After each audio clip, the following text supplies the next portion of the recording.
Hello book besties, welcome or welcome back to my channel. My name is Ash and you are watching Smoke Shelves. I think this is the first video that you see the new here. Do you love it? I love it. I'm obsessed. I need to wash it, but I don't wanna. It just looks so good, straight, and like, anyways, I'm off track. I am here today to bring you my 2021 stats. What did I name this exactly? Stats, spreadsheets, and setting goals.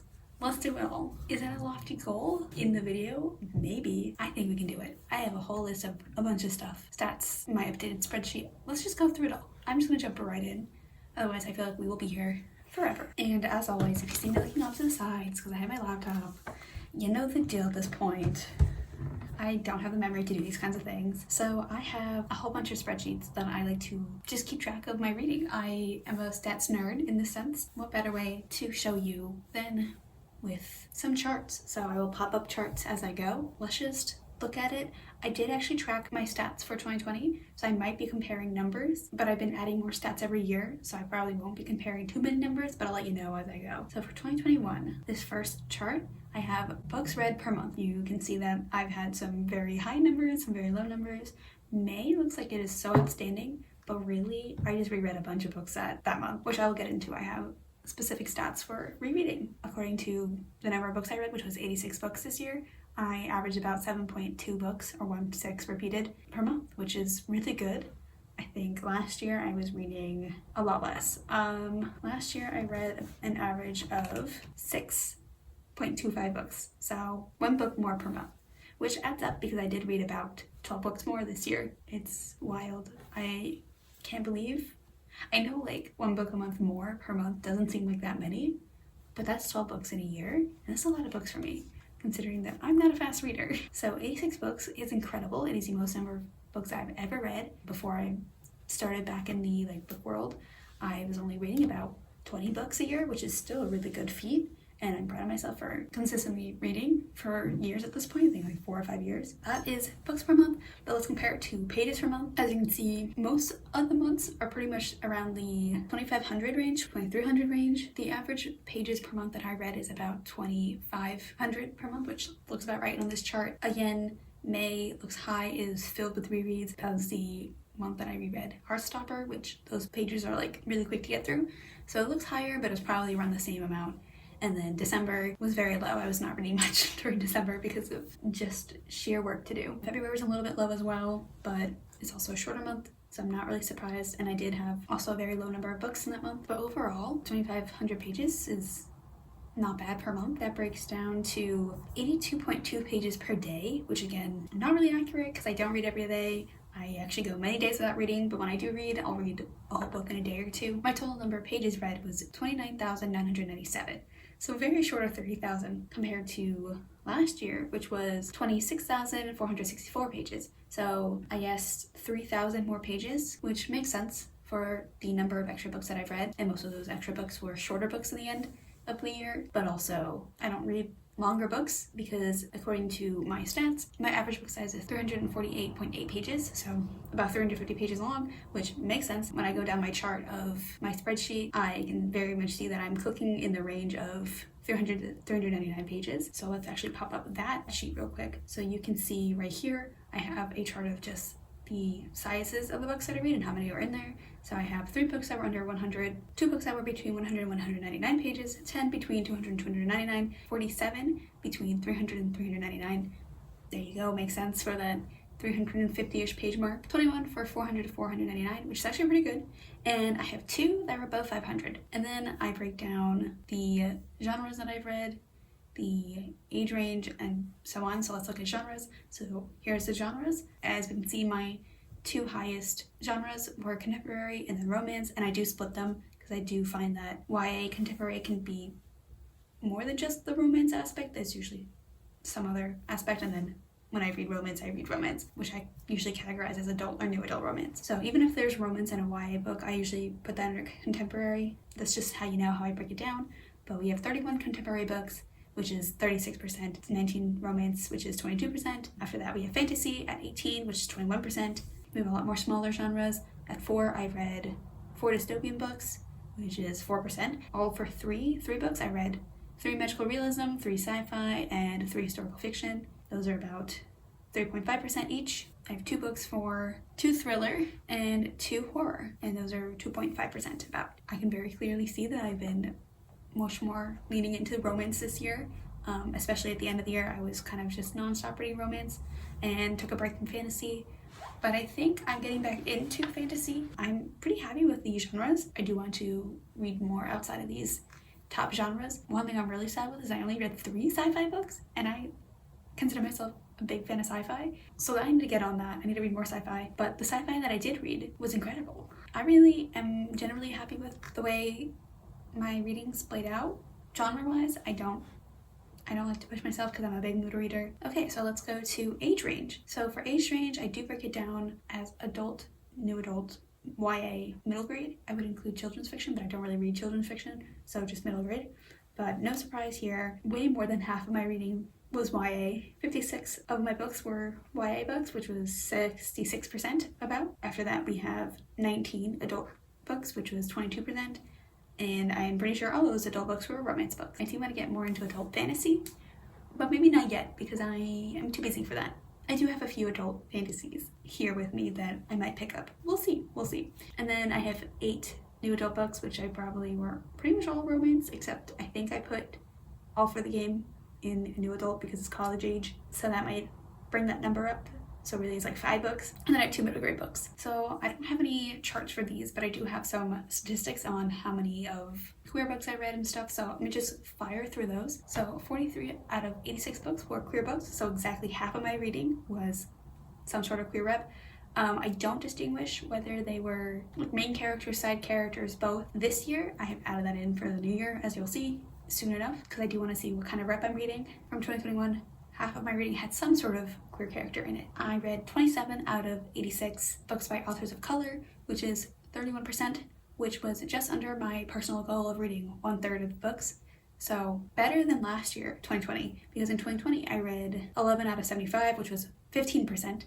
So double the amount I read in 2020, but still not great. And I do have a goal related to that, which I'll get into, but just under 1/3 of my reading. And then 25 out of 86 books were books with disability rep, and I include mental health rep, but that is 29% of books. So again, just under 1/3. I also track how many books I read from new authors because I've been reading a lot of debuts and just generally trying to broaden the authors that I'm reading. And so 56 out of my 86 books were by new to me authors, and that is 65% of reading, which is 2/3 of my reading, and I did not realize it was that many, but I'm happy with that. I've had a great time reading from new authors, and I've definitely found many new favorite authors in 2021, and I'm hoping to continue that trend in 2022. I don't think I said this part, but I have an average days taken of 3.81 days. So it takes me about 4 days to read a book, which seems about right. Or another way of saying it is I read 1 book every 4 days. That's not too bad. 2020 I didn't track that, so I don't actually know how many days it took me to finish books, but I can assume it would be about 5 days because there's like 10 less books. So I also started tracking whether books were coming from my own TBR versus some other place. AKA I have like my physical TBR that I'm trying to dwindle down, but it's not working.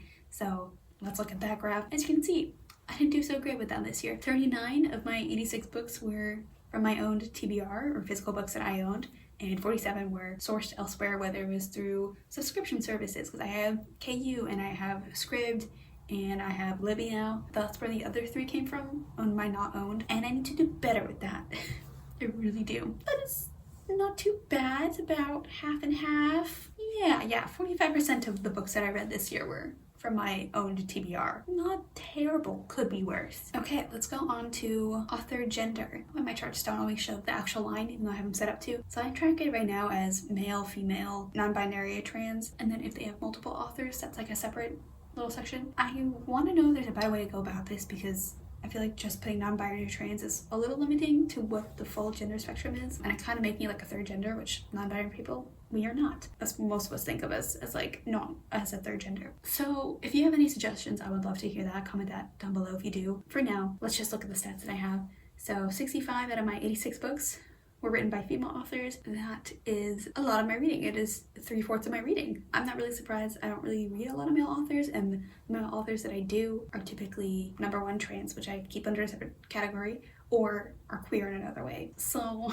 17 of my books were by non-binary trans authors, which is 20% of my reading, which is not bad, and I would like to see that increased in the upcoming year. 3 of my books from this year were by male authors, which is 3%. And then I read 1 book by multiple authors, so an anthology collection, and that makes up a very small amount of my percentage, which is like 1%. I don't really read a lot of books by multiple authors, so I'm not really surprised. I do have a few in my own collection by multiple authors, but I don't really typically do that often. And if they have pen names, I'm not always going to get that. Like, I didn't know Christina Lauren was 2 people for the longest time. Okay, let's look at years published. This one is a bit of a mess. I have a lot. I'm just going to say 2021 and 2020, and then the rest will just be their own thing. I read 40 out of 86 books in 2021 that were published in 2021, so new releases. So that is 46% of my reading, or about half my reading, which is great, but I need to focus on reading the backlist books because I always prioritize new releases. And then 18 of my books were from 2020, which is about 21%, which is also not bad. So also still pretty much new releases. Just for funsies, I had 8 books in 2019, which is about 10%. From the last 3 years,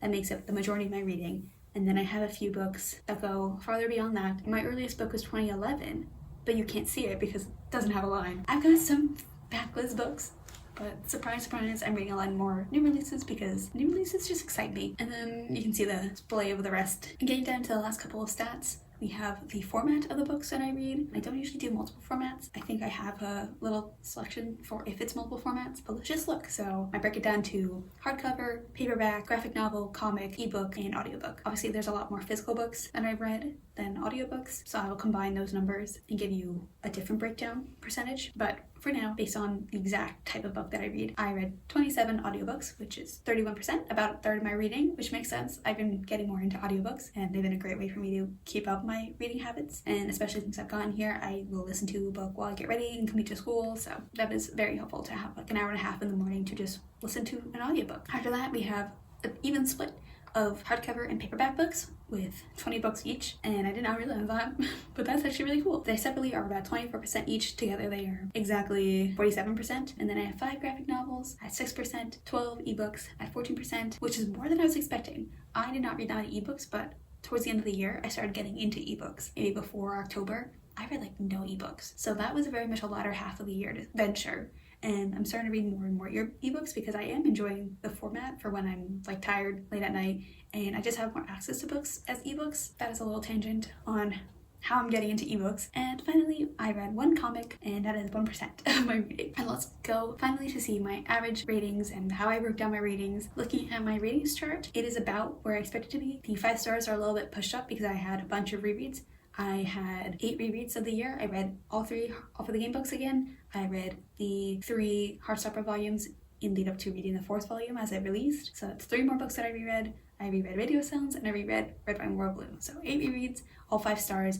So really my 5 stars of new reads would be 18 books, which is still pretty good. I'm not surprised I have less 5-star reads than 4-star reads because that's 3-4 stars is usually where books end up for me. 5 stars, it takes a little bit more. I think that's how most people are. 26 overall 5-star reads, 28 4-star reads, 20 3-star reads, 10 2-star reads, and 1 1-star read. And we know which one's the 1-star read is, and I will link up that vlog if you don't, because that was something. Based on that, my average rating of the year was 3.814 stars, which I think is about a little less than what it was last year for me. But I'm not mad about that. That's a pretty good average rating for me. When I first got back into reading, I used to just rate everything 4 or 5 stars, and I've gotten a lot more critical with my rating in the past couple years, and I'm actually okay with the fact that my star rating has gone down a little bit. I think last year was 3.9. I'll correct myself if that's not right. I know most people don't like when their star ratings go down because it means they're not enjoying books as they were. I find it more like I have just become more critical, and I think a 3.8 rating will probably be about where I'm at. If it goes down from there, then I got a little bit of a worry. So those are all my stats on my charts. Let's do some additional stats. I have a few additional stats I just marked down that would be interesting. Let's look at the authors that I read the most from. I read 5 books from Leigh Bardugo and 5 books from Alice Oseman. Obviously a lot of Alice Oseman books were rereads for me, which I'm okay with. New authors, Leigh Bardugo. I discovered her this year because of the Shadow and Bone hype, and my goal was to read 1 book a month until the show release, and I did do that. I read all of the Six of Crows books. I read all of the Shadow and Bone books. I will probably do a very similar thing with King of Scars soon enough. I will get my hands on it when the 2nd book comes out in paperback. After that, another author of like honorable mention was Tahereh Mafi. I read 3 books in the Shatter Me series. We know how I feel about that. Don't love it. I'll put a link to a vlog or whatever where I talk about it. From there, let's look at all of the series that I've completed or I'm up to date to with release, because I do track if it's like last in the series. I finished the Fable Namesake duology. I actually read both of those last year and really enjoyed it. I gave both of them 4 stars, and it's a very solid duology. I enjoyed it a lot. I read it with a friend. We both really enjoyed it. How many times can I say I enjoyed it? I read the 4th main installment of, I guess it's a novella, Cardin's POV, How the King of Elfame Learned to Hate Stories. I read that, so I tick that off as being up to date. Even though I read the whole trilogy last year, I'm still up to date with it. As I just mentioned, I read all of Shadow and Bone, 6 of Crows and Crooked Kingdom. That's 5 books, 2 series. Like I also just said, I caught up with Heartstopper this year. I know the 5th volume is starting to be worked on. I read my last Ramble Raw book ever, because I do not support them anymore, but I wanted to finish out the trilogy. So I read Any Way the Wind Blows, which is the last book in the Carry On trilogy. And then finally, I caught up with the Vicious Vengeful duology, which I know has a 3rd book coming out eventually, but I'm caught up on the 2 books I read Vengeful this year. You can see my thoughts in my I Read 3 that I read it in. Definitely a favorite duology of mine. Let's look at the shortest and longest books I've read of the year. So with my shortest book, I actually have a tie. 2 books that were both 66 pages long. I have Dipped in Holly by Dana Isley, and I have Scream for Us by Molly Doyle. For my longest book, I have Any Way the Wind Blows with 579 pages. Yeah, and so that's all my stats for the past year. Comment down below if there's any stats you think I'm missing that you would like to see from me. I'm a big fan of keeping up with stats. Clearly, if there's a bit of a jumble mess, it's because I don't really have like a particular order that I keep my stats in. So I'm just going down my list of stats that I literally have just splayed out, but it's fine. Let's just get into the spreadsheet setup for this new year. I can show you what I had last year and even the year prior, and I can show you what I have new this year that I'm excited to show. You can kind of just see the mess that is my stuff. Let's look at my new spreadsheet for 2022. There we go. I already have some stuff put in, but let's look at what I have this year. So I have the title, the author, and then the gender of the author. I have a lot of drop downs. This year I also added in non-specified, and then I have male, female, non-binary, and trans, and then I have multiple authors. So pretty much the same as last year. This is the only new one, I believe. This is new. I have the year that I acquired the book, because I like to see how quickly I'm turning over the books that I read. Whether I bought the book, like I bought the book with Our Violin Ends. I bought it in 2021. It was published in 2021, and I read it in 2022. This book, Milk for Us, I acquired it as an ebook in 2022. It's published in 2022. I read it in 2022. So I know how long I'm reading, taking to read things. I don't have the year for everything, but I do keep a whole, thing of, you can kind of see me just scrolling of when I purchase books or when they come into my library versus when I read them. So it's just an additional way of doing that. And then I have the day I started a book, day I finished a book, and then I have the days taken, which is just the final date minus the end date plus 1, because I count that day as the 1 day, even if I only read it for half a day. It took me 2 hours. Still 1 day's worth of reading. And then something new that I've added in this year as well is hours taken to read the book, because I'm a slow reader. I like to know how long it's taking me to read, how long I'm spending on reading. So this is a new one. You can see Milk for Us took me an hour and a half. I read it on a plane. It was very short. And Our Violin Ends took me about 15 hours. It took me a lot longer. My favorite thing that I figured out, it took me a while to figure out how to do this, but I have the months you can put in, and it's every month available, right?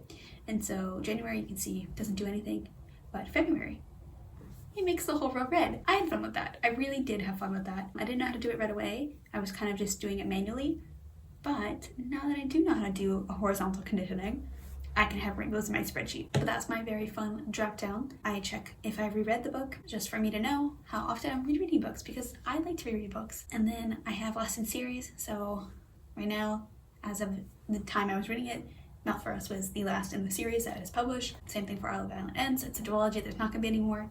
So I can put last in series, so I know when I'm completing series. Because that is a problem of mine, it's I don't do that. And then again, I have new to me is if the author is new to me. Neither of these authors were new to me. And then I have genre, which I've always had as a drop down. These are the main categories that I will read: contemporary, fantasy, historical fiction, sci-fi, dystopian, nonfiction, which is a new one. I didn't have them in last year. Horror, thriller, mystery, romance, magical realism.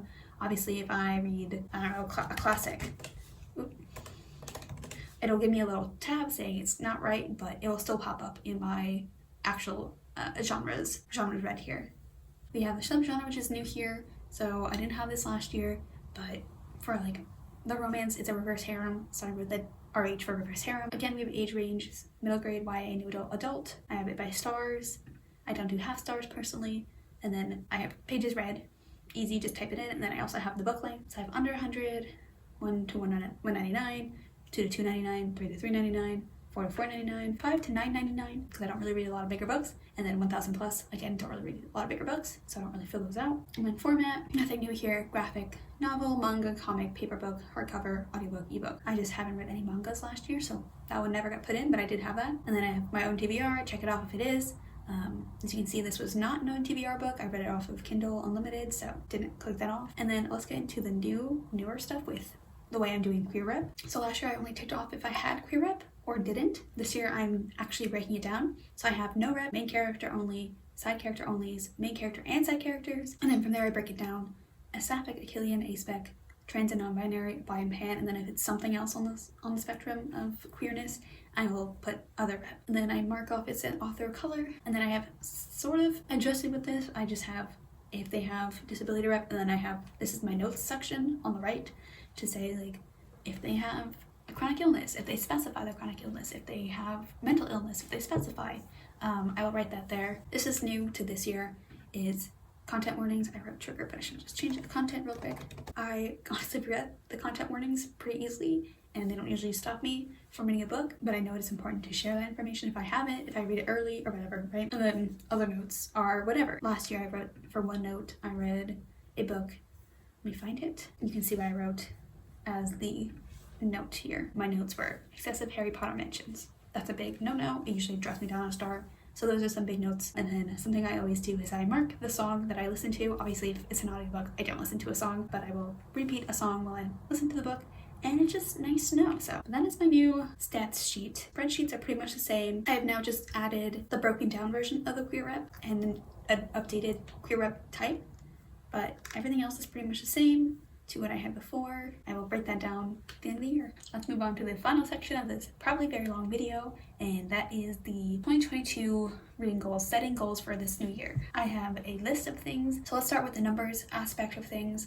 I'd like to read 100 books this year. I have been progressively reading more and more books every year, and I think, fingers crossed, this could be the year I do it. Obviously, I'm going to be very busy with school, so I'm not pushing myself to reach that goal. It might be difficult, but I think it's doable. And broken down from there, keeping my reading diverse. I would like to read half of my books by authors of color. I know that is nothing compared to what some people read, but I am just bringing myself up as I go. I'm holding myself accountable. I was slightly under my goal from last year, which was a third books, so I'm upping that to a half books. I think I can do it. I would also like to read, again, half of my books with queer rep or by queer authors. I did it last year, exactly spot on the dot. I would like to actually increase that if I can this year. I am happy with that number. I think it's like a great number if it's 50 books to read. This past year was 43, so it's only 7 more books that I would need to read. I would like to read a third of my books with disability rep.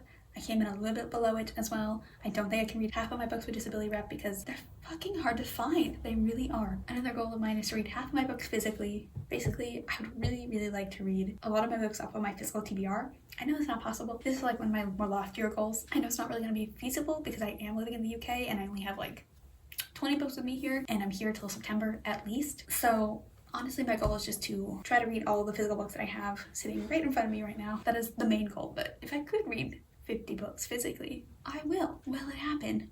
Probably not unless I'm home after school and not working or something. Another goal of mine is, like I said, to read physically. I would like to bring my physical TBR down. I've had a very bad book buying habit this past year, and I have, let's look how many physical books I have. I have 120 unread books in my collection. I increased that number a lot in this past year. So I would like to bring it down under 100 if I can. Another one I would like to do is continue or finish series that I've started. I'm very bad at doing that. I often will see a series begin and be interested and then just never continue the series. So that's another goal of mine. I'm also putting this up as basically to limit my book buying. I know I will not be able to stop. If there are special editions of books that I'm very interested in, I will be buying those. I would like to ideally stop mostly buying books. The number I gave myself was 2 books a month maximum. I can't really do that anyways because of the living situation I'm in, but I have some exclusions on that. I am excluding buying books for other people. Obviously, those are gifts. They're not staying in my collection. I'm excluding special editions, like I said, and then excluding books bought in my birthday month because, of course, why would I limit myself during my birthday? Again, with the situation I'm in, I don't really expect to be buying a lot of books.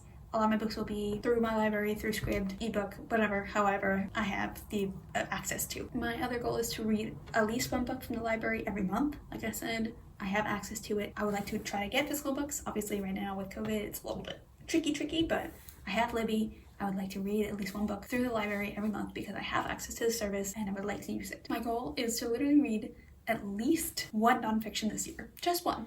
I just want to read one. Perfect timing. Time Reads is doing a nonfiction book next month. That might be my calling to read the nonfiction book, but I really just want to read one. That's it.